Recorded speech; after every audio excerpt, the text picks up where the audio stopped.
Pues muy buenos días a todas y a todos quienes habéis querido acercaros esta mañana a la que siempre nos gusta llamar la casa de todas y todos los empleados públicos, que es el INAP. Y también bienvenidos a las personas que os conectáis y que nos estáis viendo en streaming o nos veréis en los próximos días a través del canal de YouTube del INAP. Me acompañan en la mesa Leopoldo Calvo Sotelo, letrado del Consejo de Estado, a quien agradecemos especialmente que haya querido venir esta mañana a compartir con nosotros una conmemoración que para el INAP es muy importante por su deriva, digamos, municipalista y por el papel que nos corresponde representar en la selección y en la formación de los miembros del Cuerpo de Habilitados Nacionales. También me acompaña el presidente del Consejo General de Colegios Oficiales de Secretarios, Interventores y Tesoreros de Administración Local de España.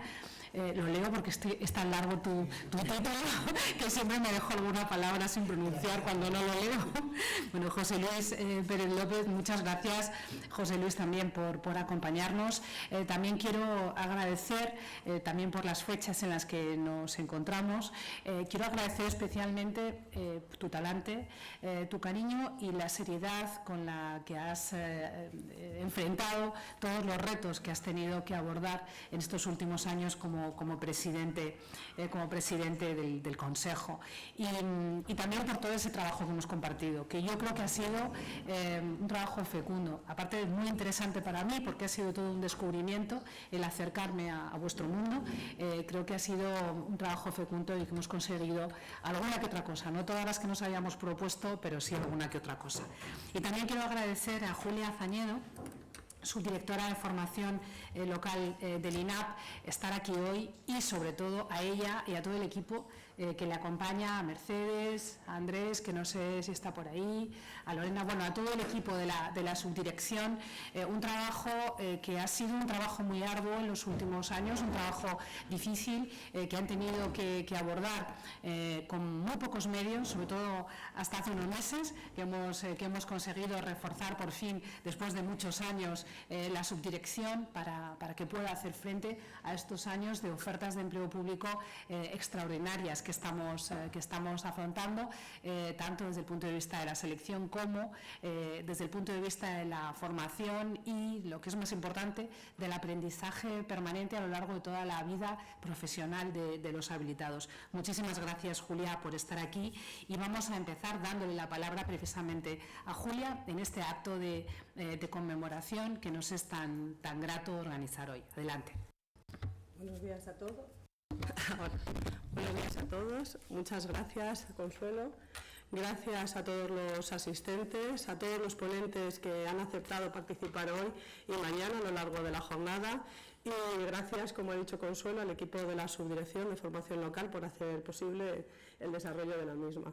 Bueno, en este caso la jornada se llama Jornada Conmemorativa de los 100 años del Estatuto Municipal y de la creación de los cuerpos de habilitación nacional. Hay distintas etapas por las que ha pasado la función pública local española, y en este caso sobre todo hay que destacar la importancia de este cuerpo de empleados públicos de habilitación estatal en un primer momento, que parte su gran trayectoria y su gran importancia dentro del ámbito municipal puede empezar a partir de la Constitución de Cádiz de 1812, en el que se hablaba de un secretario como un hombre de confianza más que como un hombre de competencias. Posteriormente apareció la figura del contador, una figura que ambas han ido haciendo cada vez, teniendo una importancia cada vez más trascendental, que dio lugar a la necesidad de un certificado de aptitud expedido por parte del Estado para conseguir acceder a este tipo de cuerpo. La segunda etapa comenzó con el Estatuto Municipal de Calvo Sotelo, que en el 9 de marzo de 1924 tuvo lugar. Fue un proyecto que se llevó a cabo de manera muy breve, en un mes y medio, con 3 sesiones de debate en el que se sintetizaron las bases fundamentales de la reforma, y consiguió tener lugar un verdadero régimen de función pública municipal, Como novedades más destacadas podemos hablar de la autonomía municipal, de la determinación de las funciones políticas y administrativas, el reconocimiento de la personalidad jurídica del municipio, un nuevo concepto del municipio, pues en su artículo 4 del Estatuto reconocía que los ayuntamientos, las juntas vecinales tenían plena capacidad de actuar conforme a la ley, podían llevar a cabo la adquisición, reivindicación de bienes, la celebración de contratos, explotación de obras, servicios, actuaciones civiles, criminales, administrativas, en nombre del municipio y de las entidades locales menores, respectivamente. Estableció una nueva forma de elección de los alcaldes y de los concejales, hablando de concejales de carácter de representación popular y de representación corporativa. La elección de los alcaldes cada 3 años, dentro de por mayoría absoluta, dentro de los miembros de la corporación, de los concejales, en las entidades locales de menos de 500 habitantes, habló del concejo abierto. En este caso hablaba de causas de incompatibilidad, de renunciabilidad de concejales de carácter gratuito, obligatorio e irrenunciable. Estableció también, entre otras cosas, la figura de qué funcionarios integraban el cuerpo de secretarios, interventores y depositarios y qué otros funcionarios pertenecían a la administración, considerando a estos los primeros la élite dentro de la administración local, pues desempeñar las funciones de mayor trascendencia administrativa dentro de las corporaciones locales. En este caso, diferenció entre haciendas locales y hacienda central, hacienda del Estado, en el que permitió a las entidades locales establecer sus propios tributos y, por tanto, financiar a través de sus ingresos propios su actuación, pero siempre manteniendo la jerarquía y el control por parte del Estado. Llevó a cabo mecanismos para fortalecer y reforzar la descentralización, así como también mecanismos para reforzar la autonomía local. En este caso habló de la selección para los oficiales, del concurso para los técnicos y los auxiliares. Llevó a cabo la integración de los secretarios, interventores y depositarios dentro de los cuerpos nacionales y dentro de los colegios profesionales obligatorios, y en este caso tanto provinciales como nacionales. Los secretarios, los interventores y los depositarios determinó sus funciones, considerando el secretario como el encargado de la jefatura de servicio administrativo y como representante de la corporación, como miembro de la corporación. Los interventores llevaban a cabo las funciones de jefe de servicio de intervención, como asesor económico y como fiscalizador de la gestión económica y financiera. En este caso, ambos tenían la obligación de llevar a cabo la advertencia perceptiva de las ilegalidades o las posibles ilegalidades de los acuerdos de los órganos colegiados, tanto de los órganos locales, tanto colegiados como unipersonales, convirtiendo al secretario, al interventor y al depositario en los verdaderos garantes de la legalidad dentro de la Administración. Entre todas estas novedades que introdujo el Estatuto, hablamos de una tercera etapa que llegó con la Ley Municipal de 1935, que reconoció la Escuela de Funcionarios de Administración Local.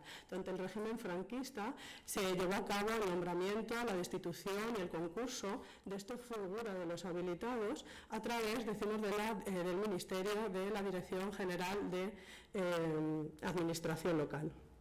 Esto se mantuvo inalterable hasta la Constitución de 1978, y una vez se llevó a cabo, decimos, la Constitución de 1978, la mayor trascendencia y cambio surgió con el propio Ley de Bases de Régimen Local de 1985, que supuso una gran reforma para el establecimiento del régimen jurídico de los funcionarios de administración local.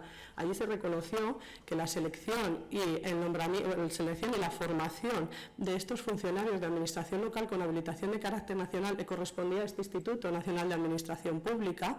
Posteriormente, la disposición adicional segunda de la Ley del Estatuto Básico del Empleado Público, la 7/2017, estableció que esa competencia correspondía a las comunidades autónomas.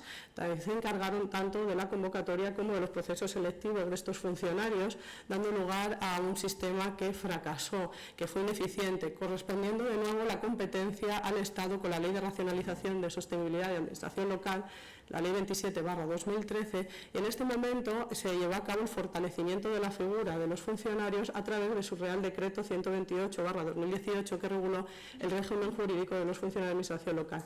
Ha pasado ya un siglo de este estatuto municipal de Calvo Sotelo, de 1924, y podemos decir que hoy en día la figura y la gran trascendencia de estos funcionarios de administración local con habilitación de carácter nacional sigue teniendo sentido e importancia dentro del modelo de Estado en el que estamos hoy en día. Pero sí que creo que es necesario reflexionar sobre qué cambios se deben producir dentro de este modelo para poder adecuarlo a los retos que hoy en día tiene la administración local, como son la digitalización, el relevo generacional, prestar servicios públicos de calidad, así como también una cosa muy importante y reto muy importante que debemos afrontar, que es el reto demográfico debido a la despoblación de los núcleos rurales. Yo creo que es muy importante estas jornadas porque van a servir para reflexionar, para establecer ideas, propuestas innovadoras que permitan hablar de una habilitación para los próximos 100 años. Y creo que la Secretaría de Estado de Función Pública ha comenzado a dar un paso creando el consenso por una administración abierta. A través de este consenso se han creado distintos grupos de trabajo con distintos proyectos.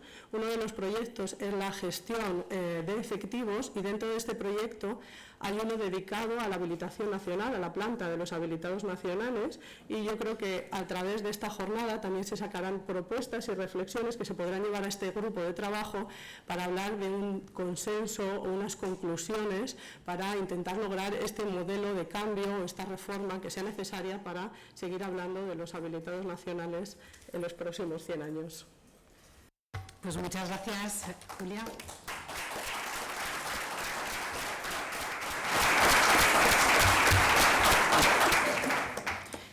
Gracias por ese repaso rápido de la historia del cuerpo de habilitados, y también por hacer referencia al momento en el que nos encontramos ahora en la Secretaría de Estado, que es justo ese momento de reflexión en el que debemos tomar conciencia de los problemas que tiene planteados el cuerpo de habilitados y tratar de plantear entre todos soluciones que nos permitan un poco adaptarnos a los cambios que ya tenemos encima, y sobre todo adelantarnos a los cambios que con toda probabilidad van a venir. Muchas gracias. Y a continuación tiene la palabra José Luis Pérez López, presidente de Cosital, que, como decía, es una entidad a la que nos une una amplia actividad colaborativa, y cito como ejemplo así más reciente la colaboración que hemos mantenido durante el Congreso Bienal de Cosital del pasado mes de mayo, en el que participamos desde el INAP tanto en alguno de los debates como aportando espacios de colaboración. Y también me gustaría citar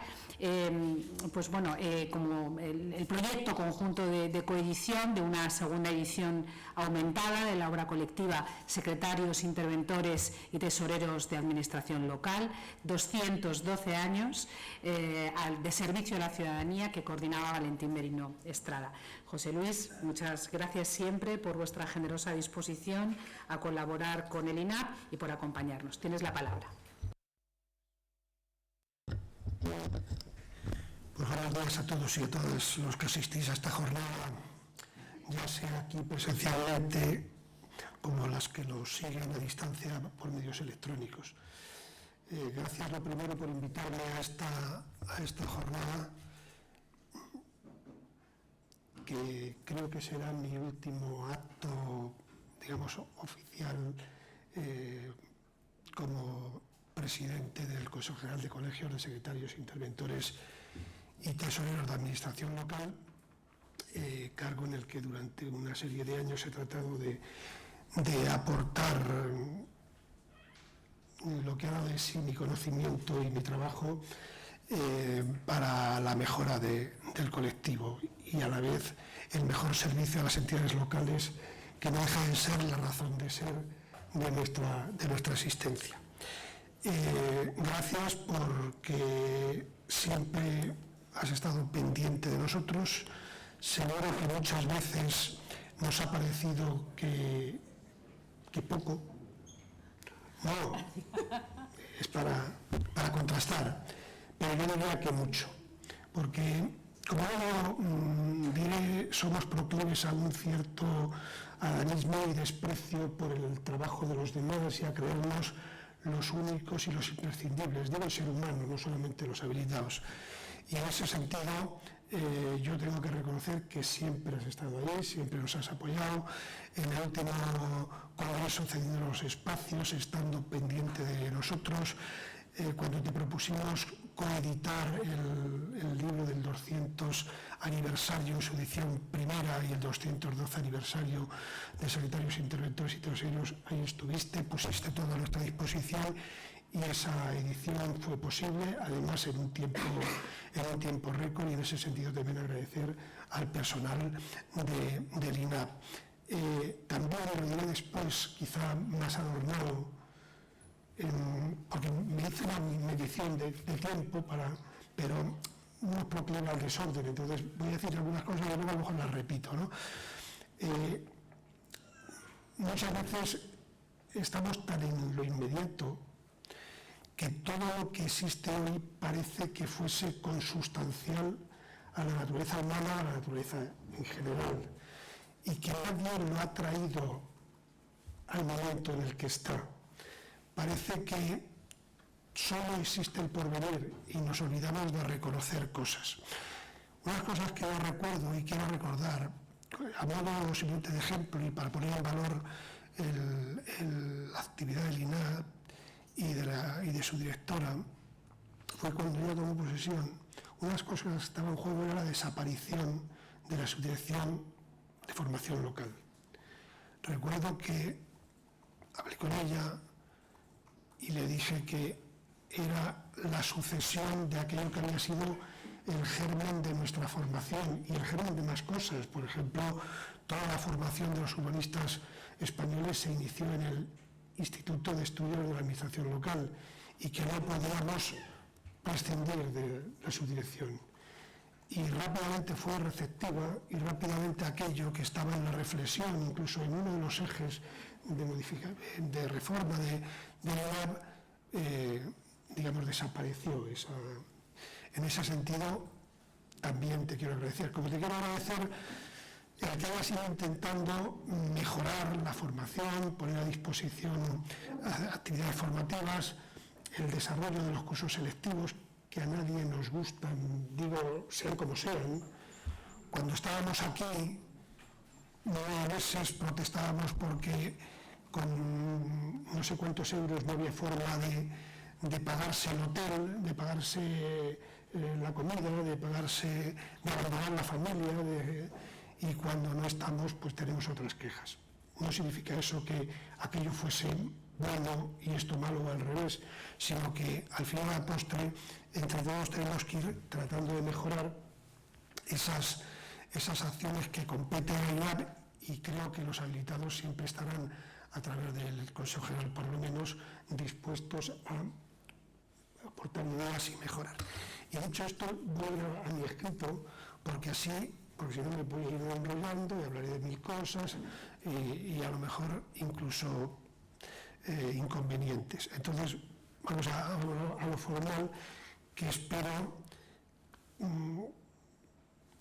que espero nos reiteren en demasía lo que ya ha dicho Julia, que nos ha hecho un repaso tan intenso, o tan extenso, más que intenso, que es difícil no hablar de lo mismo. Pero yo me voy a ceñir un poco a lo que es el surgimiento de la habilitación como respuesta a una situación histórica determinada después de 112 años que habían transcurrido desde la Constitución de Cádiz de 1812 al Estatuto Municipal de 1924, del que se han cumplido el pasado 8 de marzo 100 años de su sanción.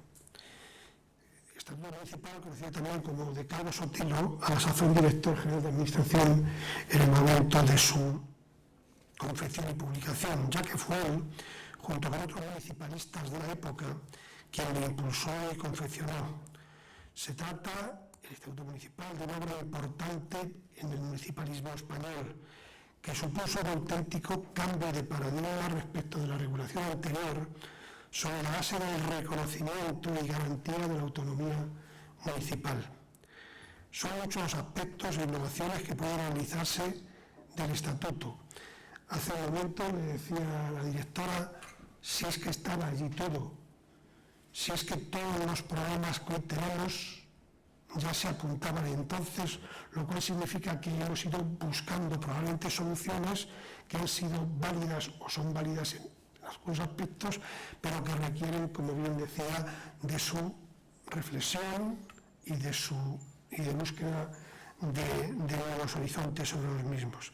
En el Estatuto y en el reglamento que lo desarrolla, el reglamento de secretarios de ayuntamientos, interventores y demás funcionarios locales del 23 de agosto de 1924, creo que están muchas respuestas incluso de los problemas actuales debidamente actualizados.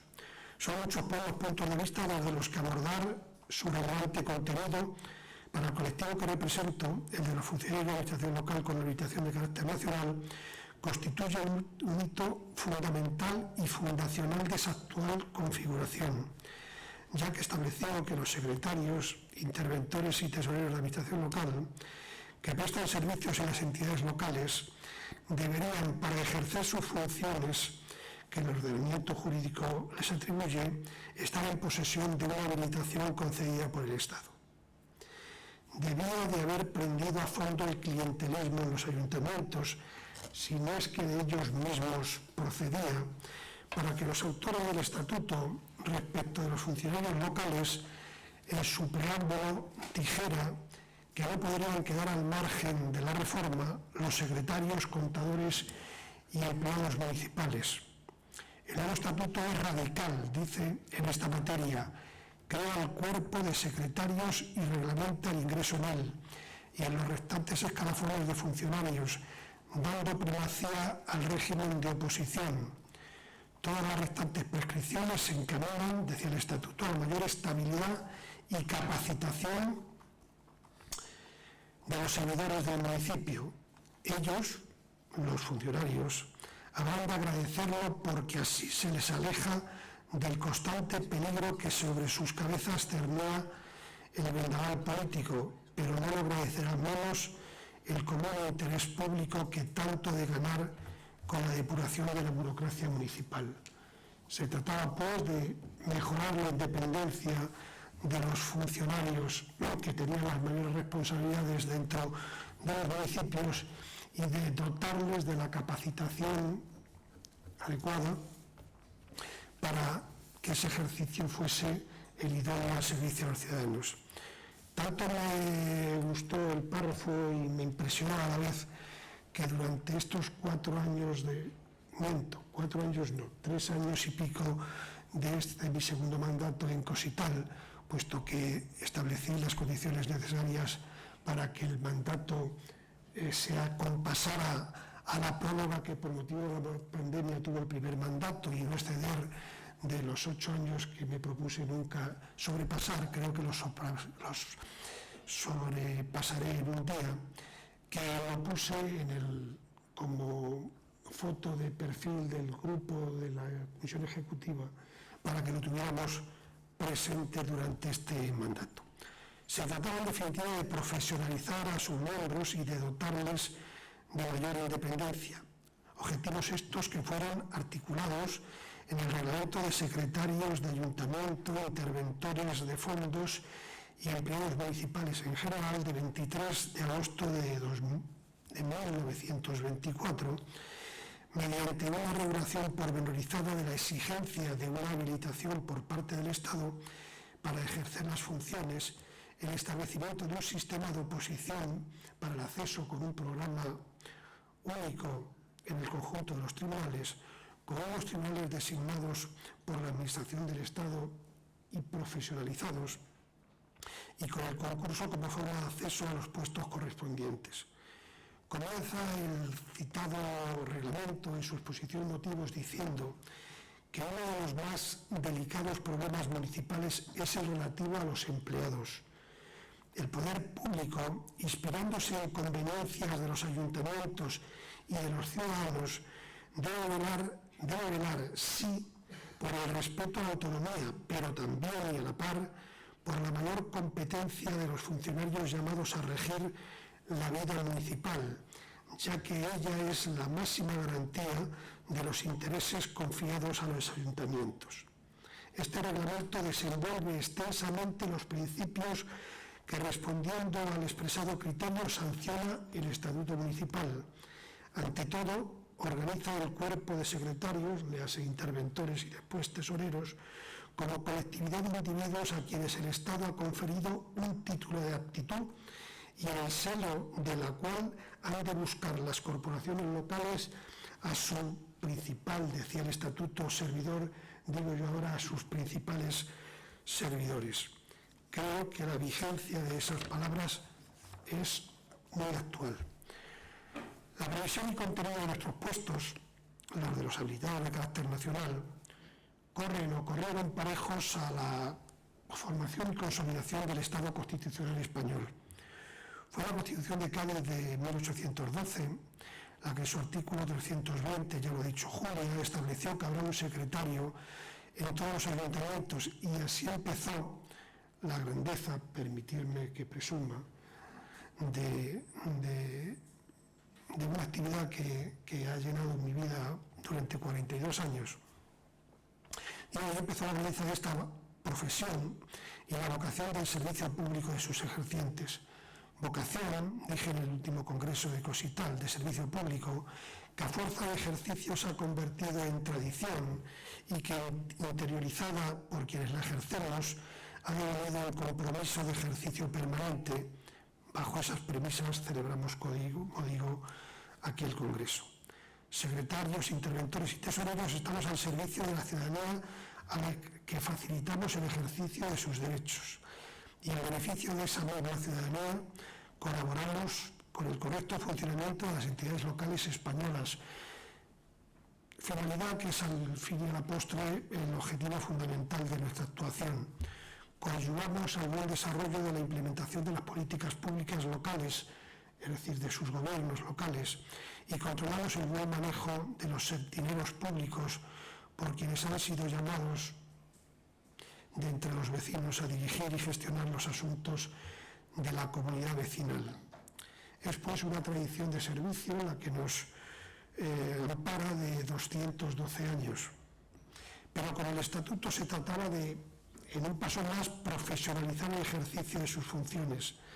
Se trataba de sustraer de los vaivenes políticos propios de la Restauración, por otra parte seguidora de una tradición de inestabilidad política del siglo XIX español, a quienes habrían de ejercer las funciones de secretaría e intervención, más adelante de depositaría, y de que mejorara la burocracia municipal en beneficio de los ciudadanos. La habilitación por el Estado de estos funcionarios, por un lado, y que esa habilitación se lograra mediante pruebas objetivas, superando la oposición, por otro, constituyen, junto con la provisión de los puestos de trabajo por concurso, medios básicos de que se sirve el Estatuto para alcanzar el objetivo propuesto y, a mi juicio, de rabiosa actualidad y conveniencia. Aquella previsión del Estatuto Municipal fue aceptada por la legalidad republicana. La Ley de Bases de 1935 no solamente acepta la habilitación nacional, sino que potencia esa condición y convierte a los entonces funcionarios con habilitación por parte del Estado en cuerpos nacionales de secretarios, interventores y tesoreros, y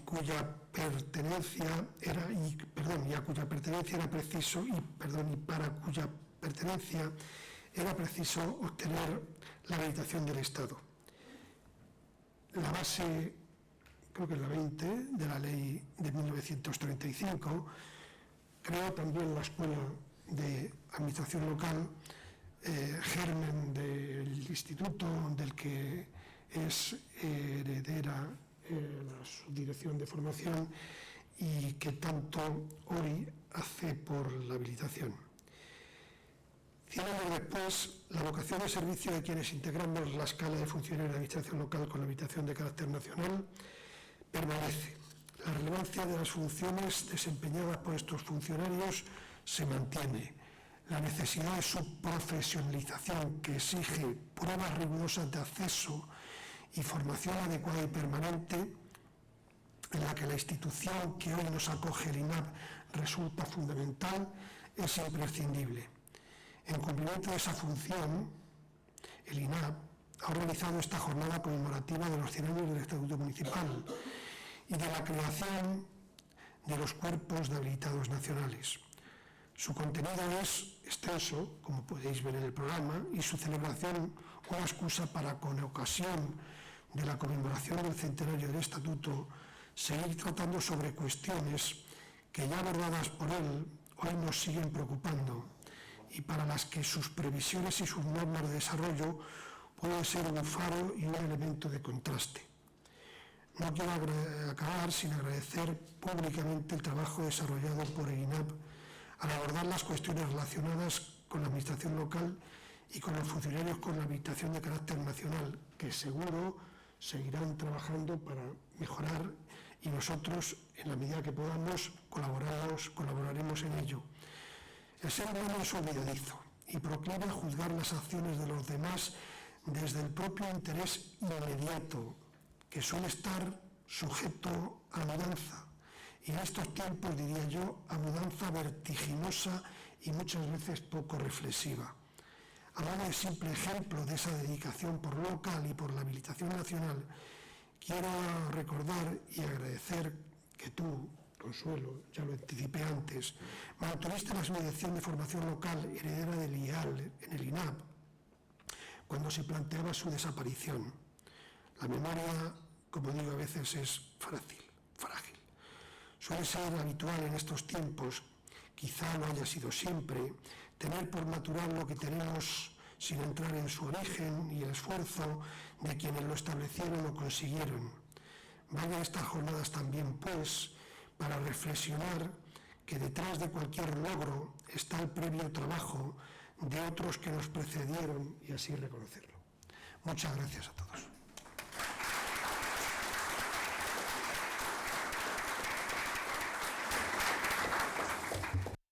Muchas gracias, José Luis, por tus palabras escritas que ponen sobre la mesa conocimiento experto, pero sobre todo por las no escritas, porque para nosotros también son el reconocimiento de nuestro trabajo, que por otra parte es un trabajo fruto de la convicción y fruto de la creencia en que esto es lo que hay que hacer. Así que nada, muchísimas gracias. Y a continuación tenemos el lujo de contar incluso con una representación de la familia Calvo Sotelo, de evidente histórico protagonismo, como artífice que fue José Calvo Sotelo, de un documento centenario clave para el devenir de la municipalidad en España. Leopoldo Calvo Sotelo, gracias por acompañarnos hoy en esta conmemoración en la que conjugaremos pasado, presente y futuro de la administración local y la habilitación nacional. Tienes la palabra.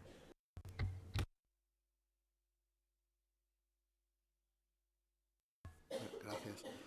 Señora Directora General del INAP, quiero empezar agradeciendo al Instituto Nacional de Administración Pública por haber organizado esta jornada conmemorativa de los 100 años del Estatuto Municipal y de los cuerpos nacionales habilitados, y por haberme dado la oportunidad de participar en esta sesión inaugural, en la que mi presencia tiene sobre todo una razón familiar, aunque en ese orden la representación más importante le corresponde a mi primo José Pedro Calvo Sotelo, que también nos acompaña esta mañana y que es el nieto mayor de José Calvo Sotelo. Me gustaría dedicar mi intervención a situar el Estatuto Municipal de 1924 en el panorama histórico de la Restauración. No es exagerado decir que el régimen local fue el gran tema político de la Restauración. En especial, el régimen local ocupaba una posición central en el ideario regeneracionista de don Antonio Maura. Para Maura, la regeneración política tenía dos requisitos: la reforma electoral y la reforma del régimen local. En su gobierno largo, 1907-1909, Maura consiguió que se aprobara la ley electoral de 1907, que estuvo en vigor hasta el decreto ley de 1977, que reguló las elecciones del 15 de junio de aquel año. Consiguió, como digo, aprobar aquella ley electoral, pero quedó pendiente la cuestión municipal. Y a ella dedicó todos sus esfuerzos un joven abogado del Estado, José Calvo Sotelo, que con 30 años llegó en 1923 a la Dirección General de Administración Local. El deseo de regeneración política de José Calvo Sotelo nacía, sin duda, de su filiación maurista, pero sobre todo de su propia vivencia personal, de la experiencia electoral en su Galicia natal, en Carballino y en Noia. Oigámoslo con las palabras del propio José Calvo Sotelo en sus memorias políticas Mis servicios al Estado. La cuestión capital era para mí Galicia y solo Galicia, y de la política nacional tenía que enjuiciar a través de Galicia. Y al batallar anticaciquil en mi tierra ofrendé mis esfuerzos. Todo políticamente era falso en Galicia. En la mayor parte de los municipios no se habían verificado nunca elecciones. Habla José Calvo Sotelo de Galicia, pero es verdad que el resto de España tenía males muy parecidos a los de Galicia. La España municipal de la época, es sabido, tenía dos problemas fundamentales: el caciquismo y el centralismo, que habían florecido al amparo de una vieja ley de 1877, al comienzo de la Restauración. ¿Qué decía en síntesis aquella ley municipal de 1877? Que los municipios no eran ni autónomos ni plenamente democráticos. No eran autónomos, y esto es esencial, porque estaban sujetos a la tutela del gobierno. Así, la ley declaraba que el ministro de la Gobernación es el jefe superior de los ayuntamientos. Y todos los actos municipales eran recurribles en alzada ante el gobernador civil de la provincia. Esta es la clave jurídica de aquella sujeción al centralismo. Es decir, cualquier acto del pleno municipal o del alcalde estaba sujeto a recurso de alzada ante el gobernador civil. No eran tampoco plenamente democráticos los ayuntamientos, porque en las ciudades y pueblos de más de 6.000 habitantes era el gobierno el que nombraba al alcalde, eso sí, entre los concejales. Y por otro lado, las mujeres no tenían derecho de voto. Tan mala era esta situación que al final de la Restauración todos los partidos políticos estaban de acuerdo en que había que modificar la ley de 1877. Nada menos que 22 proyectos de reforma hubo durante sus 47 años de vigencia. Por eso digo que la cuestión local fue la gran cuestión política de la Restauración. Algunos de aquellos proyectos fueron muy valiosos, como el de Maura en aquel gobierno largo 1907-1909. Pero ninguno salió adelante, porque conservadores y liberales, Maura era conservador, conservadores y liberales estaban de acuerdo en que había que reformar la ley, pero no en cómo había que reformarla. José Calvo Sotelo conocía muy bien los distintos aspectos de la reforma de nuestro régimen local.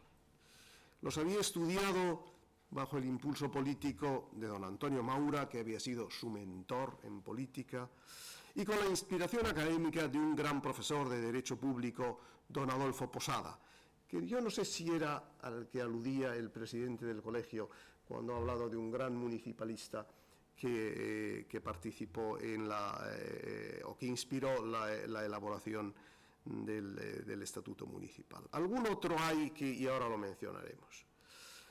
Calvo Sotelo estaba muy bien preparado, pero la tarea era inmensa y había que hacerla en semanas.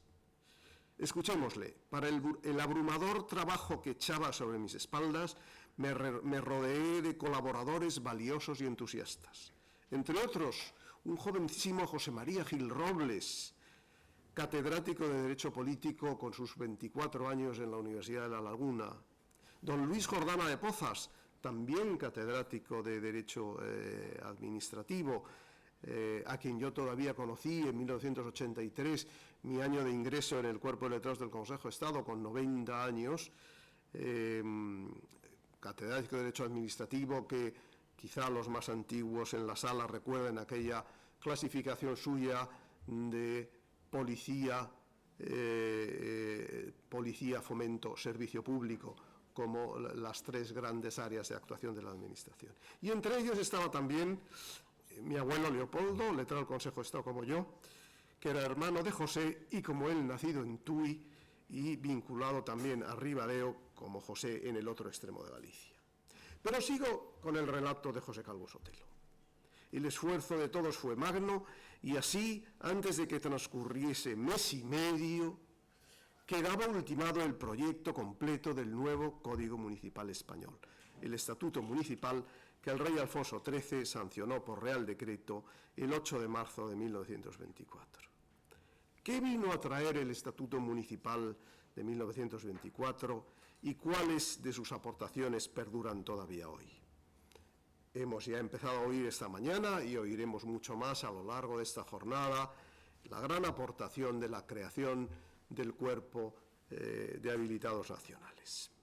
Voy a referirme yo a alguna otra aportación.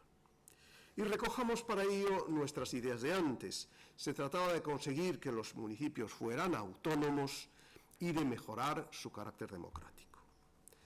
La autonomía municipal solo podía obtenerse liberando a los ayuntamientos de la tutela del gobierno central, que ejercían los gobernadores civiles a través del recurso de alzada, un recurso administrativo, no lo olvidemos.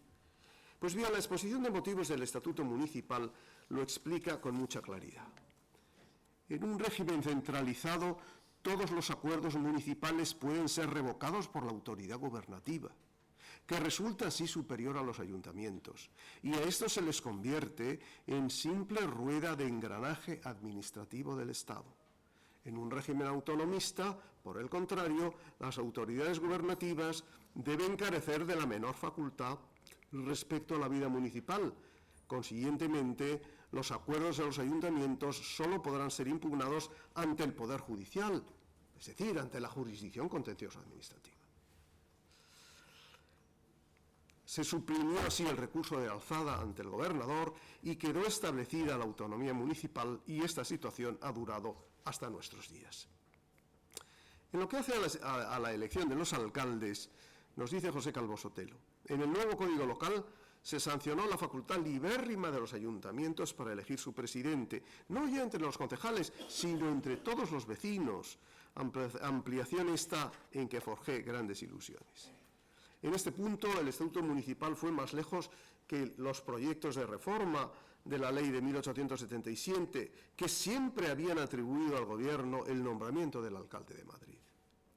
Por otra parte, y por primera vez en nuestra legislación electoral, el Estatuto otorgó el derecho de voto a las mujeres, si bien es verdad que de forma muy restrictiva. Abordemos ahora, ya para terminar, otros dos importantes aspectos del Estatuto Municipal: las competencias locales y la financiación de los ayuntamientos. El Estatuto pretendía fortalecer la vida municipal, otorgando a los ayuntamientos muy amplias competencias. Por ello, y por primera vez en nuestra historia, el Estatuto reconoció la posibilidad de municipalización de servicios. En sus memorias, José Calvo Sotelo nos da dos ejemplos. El Estatuto otorgaba a los ayuntamientos la facultad de otorgar concesiones de ferrocarriles urbanos, es decir, tranvías, y la de municipalizar empresas expropiando sociedades. Aquí está la semilla que tanto desarrollo alcanzaría en la segunda mitad del siglo XX de los municipios como grandes prestadores de servicios públicos, de transportes, de abastecimiento de agua, de suministro de electricidad y muchos otros. Luego se puso de moda la privatización, pero no olvidemos que para privatizar un servicio público primero ha tenido que ser creado y existir como tal. Por último, el tema de la financiación de los ayuntamientos. José Calvo Sotelo fue sin duda uno de los más grandes hacendistas de nuestra historia contemporánea y su estatuto vino a reforzar las haciendas municipales. allegando todas las fuentes posibles de recursos y, sobre todo, permitiendo su acceso al crédito mediante la creación del Banco de Crédito Local. ¿Qué juicio de conjunto hacer del Estatuto Municipal 100 años después? Ha escrito Alfonso Bullón de Mendoza, el más importante biógrafo de José Calvo Sotelo, que el Estatuto por sí solo justificaría la inclusión del nombre de su autor dentro de la historia contemporánea de España. El propio José Calvo Sotelo conocía bien el flanco débil del Estatuto, haber sido aprobado por decreto y no por un Parlamento democrático. Por eso escribió también en sus memorias: el Estatuto Municipal irá al Parlamento para que éste lo rectifique o lo ratifique. Y así fue. Primero la Ley Municipal de la República y luego las de nuestra actual monarquía parlamentaria recogieron en lo esencial los principios del Estatuto, cuyo importante papel se reconoce en la exposición de motivos de la vigente Ley de Bases de Régimen Local de 1985. Por último, la directora ha tenido la amabilidad de ofrecerme algún tiempo adicional a los minutos que me estaban concedidos, y aunque no prometo que sea con el rigor con el que he procurado preparar estas palabras, sí quería comentar dos anécdotas relativas precisamente al Cuerpo de Habilitados Nacionales. En una ocasión leí, y también demuestra hasta qué punto pues algunas cosas no cambian nunca, ¿no? La autoridad que el secretario del Ayuntamiento de Madrid tenía entre sus colegas. El secretario del Ayuntamiento de Madrid, que acudía en su propio coche de caballos a las reuniones preparatorias del Estatuto Municipal. Prestigio que causaba un cierto recelo, expresado muy amablemente por el secretario del Ayuntamiento de Barcelona. Y segunda anécdota, estuve mirando este fin de semana pasado un viejo volumen de Rafael Abella, el Estatuto Municipal y sus reglamentos, junto con el Estatuto Provincial. El Estatuto Municipal fue objeto de un muy importante desarrollo reglamentario. He estado buscando sin éxito en el archivo del Consejo de Estado, aun a pesar de toda la competencia de la directora de su biblioteca y archivo, si hubiera habido algún dictamen del Consejo de Estado de aquellos reglamentos. Y he buscado sobre todo el reglamento relativo al Cuerpo de Habilitados Nacionales. No he encontrado ese dictamen, pero sí en el libro de Rafael Abella, junto con ese decreto que desarrolla el Estatuto para el Cuerpo de Habilitados Nacionales, hay una norma de desarrollo específica para la aplicación del Estatuto se dice en las provincias vascongadas. Y dice esa norma que además de los conocimientos que se requieren de los habilitados nacionales a escala española, se admitirá que se exijan los conocimientos del euskera. No le llama así el reglamento, pero se refiere a la lengua vulgar de aquellos territorios, pero prevé la exigencia de esos conocimientos. Y termino ya agradeciendo una vez más al INAP la organización de esta jornada. Sin duda es justo, al conmemorar los 100 años del Estatuto Municipal, que recordemos a aquel hombre que con impulso juvenil introdujo el principio de autonomía municipal en nuestro ordenamiento jurídico. Muchas gracias.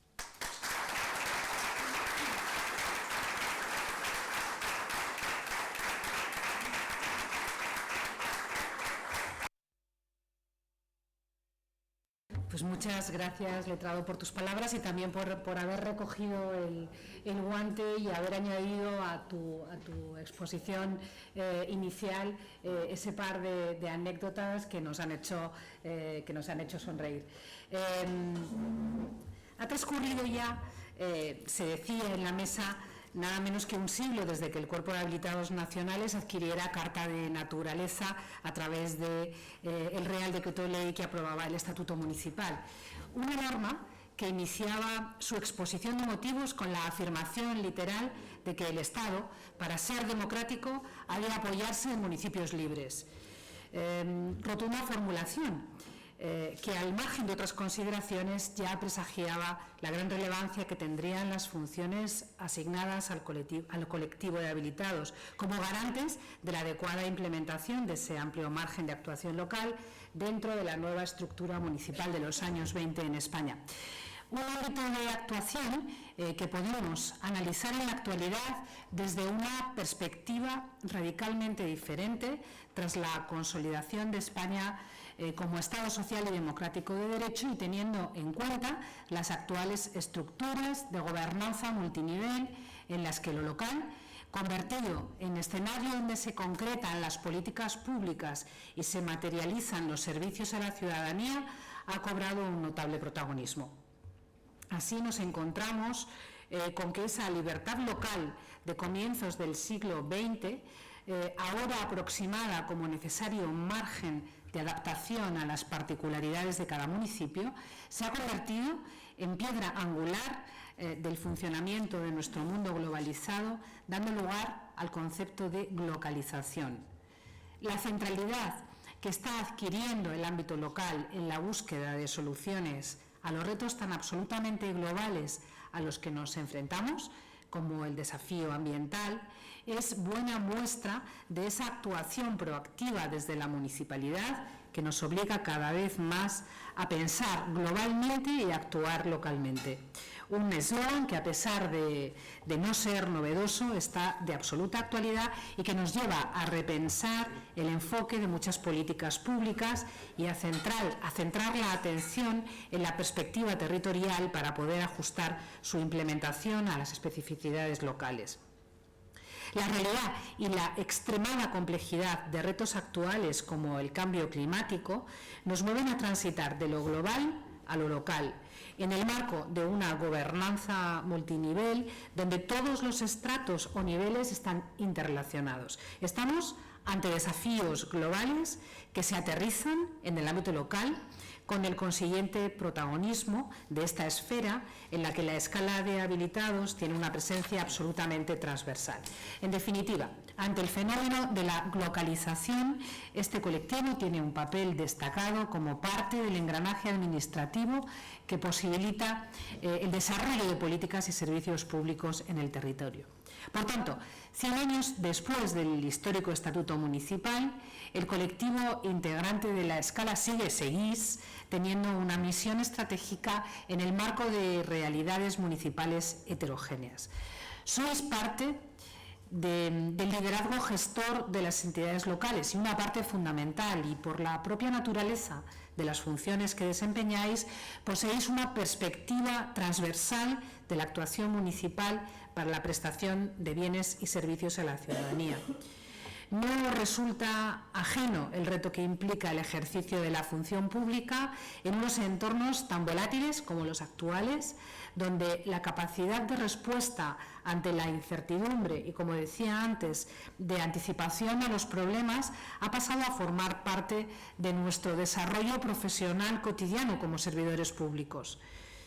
En el INAP somos conscientes de los desafíos comunes a las distintas administraciones públicas que inciden sobre el ámbito local, como la merma de las plantillas, la transformación digital en la que despunta la incorporación de la inteligencia artificial generativa o el gobierno del dato. Estos retos entroncan, entre otros aspectos, con los vectores de la innovación y el aprendizaje del personal empleado público, un doble terreno consustancial a nuestra propia esencia, la esencia del INAP, en el que somos muy conscientes de la profunda relevancia que tienen las distintas funciones asignadas a las subescalas. En el INAP venimos durante los últimos años centrando la atención en la esfera de lo local como un núcleo impulsor de la innovación. desde la conciencia del gran valor estratégico que tiene el reforzamiento de las iniciativas locales de cambio para conseguir avances innovadores, reales y efectivos que se extiendan por los distintos territorios mediante la diseminación y la emulación. Todo eso lo hemos puesto de manifiesto en alguno de los proyectos del Laboratorio de Innovación Pública del INAP y le hemos dado un valor especial. Bueno, en materia de aprendizaje, el INAP sigue avanzando para ofrecer una amplia gama de actividades formativas que se vayan adaptando a los nuevos requerimientos de vuestro desempeño. Y, de hecho, la estrategia de aprendizaje 23-24 del INAP incorporó el subprograma de desempeño en el ámbito local, integrado por cursos de especialización y de formación descentralizada, estos últimos que organizamos en colaboración con diputaciones, cabildos, consejos insulares, comunidades autónomas uniprovinciales y ciudades con estatuto de autonomía. En total, en 2024, para 2024, hemos convocado 66 cursos descentralizados dirigidos a casi 3.000 alumnos, con un total que supera las 1.600 horas lectivas. Por un lado, a través de los cursos de especialización venimos impulsando una creciente heterogeneidad de materias objeto de aprendizaje, incluyendo ámbitos como el urbanismo, el gobierno abierto en la administración local, habilidades para el liderazgo público, contratación pública y administración electrónica, o el reto de la sostenibilidad ambiental, por citar así algunos ejemplos. Y esta línea de diversificación de la formación es compatible con seguir incidiendo en las materias clásicas, en las materias jurídico-administrativas y de gestión presupuestaria, que constituyen el grueso de vuestra actuación en el ámbito local, y nos permite también responder a las particularidades que implica el desarrollo de vuestras funciones en los diversos municipios españoles. Precisamente en referencia a esta heterogeneidad con la que os encontráis en función de las características del municipio donde desarrolléis vuestra actividad profesional, hemos organizado una jornada conmemorativa cuyo programa reconoce la diferencia entre pequeños, medianos y grandes municipios a través de sus correspondientes mesas redondas que nos van a acercar a los retos de esa realidad de gestión tan dispar en la que realizáis vuestra labor profesional cotidiana. Y junto a esta mirada diferenciada a vuestra gestión, a lo largo de esta jornada volveremos también la mirada al pasado, tal y como es habitual en momentos de conmemoración. Por tanto, pasado, presente y futuro van a darse la mano en el análisis y debate que os aguarda en esta jornada, en la que van a participar destacados y destacadas representantes del ámbito académico, de las diferentes administraciones públicas y, por supuesto, de compañeras y compañeros de la escala de funcionarios de administración local con habilitación de carácter nacional. Y a todos ellos, a todos vosotros, quiero agradecer la disponibilidad y el interés por formar parte de la reflexión y el debate.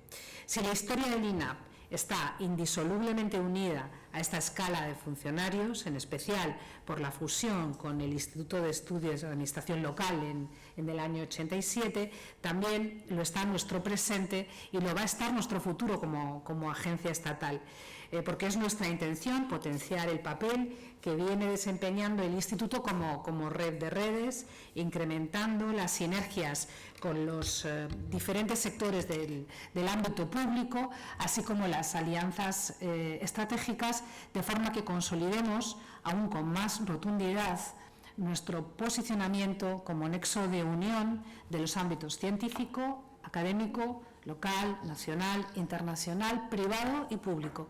Y para otorgar un verdadero sentido a esta actividad, las empleadas y empleados públicos, integrantes de la escala, juegan un papel clave para optimizar la potencialidad del INAP.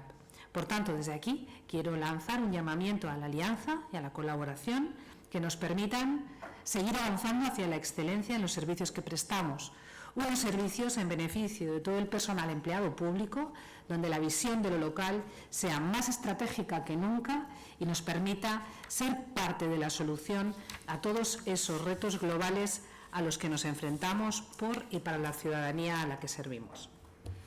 Nada más, muchas gracias.